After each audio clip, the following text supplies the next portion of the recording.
Owari no Seraph, Seraph of the End. I think this will probably be Anime of the Year 2015. Like, the first episode was so, like, it blew me away. I was not expecting that at all. I watched it an hour before one of my classes at university, and I watched that to my class just thinking about when episode 2 was gonna, like, I didn't even know what day this anime would, like, comes out, and I mean, now I know it's Saturdays, but, my mind was so, like, Owari no Seraph, Seraph at the End, not criminology, people being horrible. But, anyway, like, the art, the animation, the character designs, the music especially, like, I love it when the music gives me, like, it enhances what's going on in an anime or a show, and those feels that I got, I was like, dang, like, and also, like, the music sounded like, stuff I would hear from Attack on Titan, like, I was like, huh? But then I realized it was Studio Wit, and, Studio Wit's the studio that does Attack on Titan Shingeki no Kyojin, and, I'm like, alright, so we'll probably get awesome soundtracks throughout the entire anime, which is awesome. And you know, Yuichiro, I'm gonna call him Yu. He kind of looks like Sasuke from part 1, and Sasuke's character design is one of my favorite character designs of all anime. And I know Sasuke is based off of Hiei, and that Hiei is from Yu Yu Hakusho. So whenever I see characters that kind of like those two or Yusuke, I already have like a bias towards liking them more. So I'm like, I already like the character design, the music's great, the animation's great, the art's amazing. I mean, I'm already so hyped for this anime, and I know a lot of people I saw, because I was looking for a new anime to watch, and I typed in anime spring 2015, and on the top of every list or every video was this, Owari no Seraph, and Fate Stay Night something, and I watched one season of Fate Stay Night. I don't remember the name of it, but it was the one where it was Gilgamesh versus Alexander the Great on the bridge, and like, to put it short, I thought it was really good, no, but it just doesn't like do it for me in the feels. Like, it's good, but I don't know. For me personally, I wasn't bored, but I was watching the episodes. I was like, oh, it was good, but I mean, I don't know. It just doesn't do it for me. And but I love this first episode, and it's the structure was kind of like Attack on Titan. There's time skips where at first when they're young, you and the kids at the orphanage, they get taken by the vampires because they're they said like kids under 12 or people under 12 12 and under aren't affected by the virus, and they took them to the little vampire dimension, and I'm gonna call it vampire dimension until, like, if there's an actual name for it and we find out what the name is, because when you finally does get out at the end of the episode, he like runs out, and you know, he runs into the, like, I guess the mountain, like he runs into the snow, and he just falls, and he looks back and there's no castle, so I'm gonna call it the vampire dimension, and they get taken there, and then it's 4 years later, and they're 12, and at first I thought Mika was like being serious, like, oh, if I have my family here with you guys, it's not that bad, but he was putting on an act, getting that map and gun from, I think that vampire's name is Freed, that royal vampire, and you may kind of look like Sasuke, but he definitely has Aaron's personality.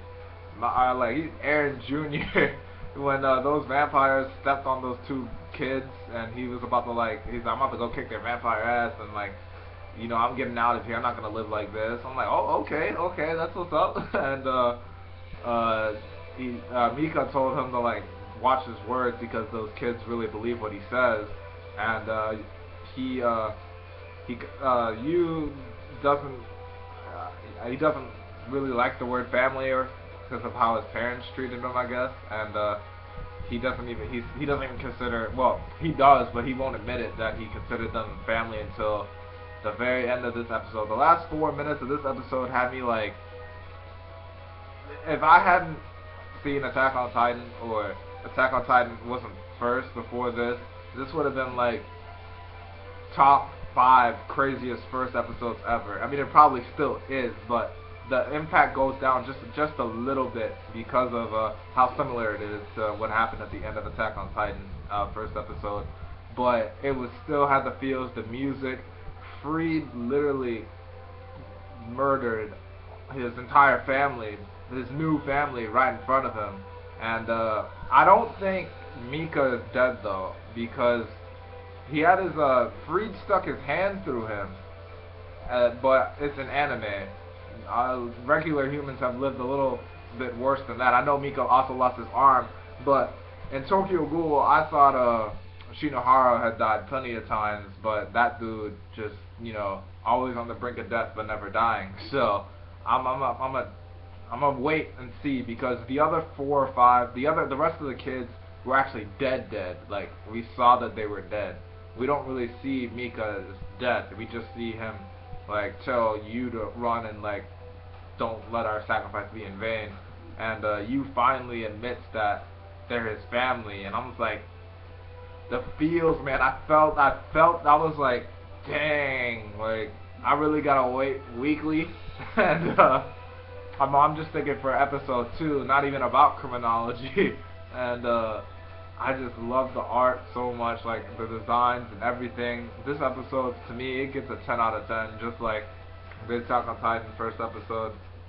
I mean, this is how you do a first episode, in my opinion, if it's like geared towards this genre. Like, I know it's like, you know, instead of the Titans, it's the vampires, but you establish the threat, you show who's the main character, what their plot is, what their goal is, and I mean, it's all done. I know I know there's no guessing what's his goal. He wants to slaughter all the vampires, and he runs out, and at first I thought, when the vampire freed, he said, I can't really chase you guys if you do get out of here, when he's giving him that hope, being a dick. I was like, why can't he just chase them? He's way faster. But apparently, you know, I guess he can't just go to a different dimension or world that easily. But Yu gets out, and he runs into that military dude, and he says he's gonna kill, he wants to kill the vampires, and yeah, that's the end of episode 1. I really liked it a lot, and I'm definitely super excited for it. I know I see in some of like the comments and of the like stuff when I was looking up the anime, or what animes to watch, they wrote, oh, this is gonna be just like Attack on Titan, it's just a copycat and all that. Like, I definitely have some different vibes in there too. Like, you know, a lot of anime that, not a lot, but some anime that we really love, like Naruto, One Piece, and Fairy Tail, they drew inspiration from Dragon Ball Z. So I don't really feel like there's anything wrong with drawing inspiration from amazing series. So yeah, I'm really looking forward to this series, Owari no Seraph, Seraph at the End. And let me know what you guys thought about the first episode. Was the ending shock just a little bit lower for you too as well, since if you've already seen Attack on Titan? And what do you think of you and like the rest of the characters? Do you think Mika's dead? I don't. I really think he's still alive. And but I could be wrong. Maybe he just bled out after the end screen. But yeah, let me know what you guys thought about Owari no Seraph, the first episode. And have a great day, guys. See ya.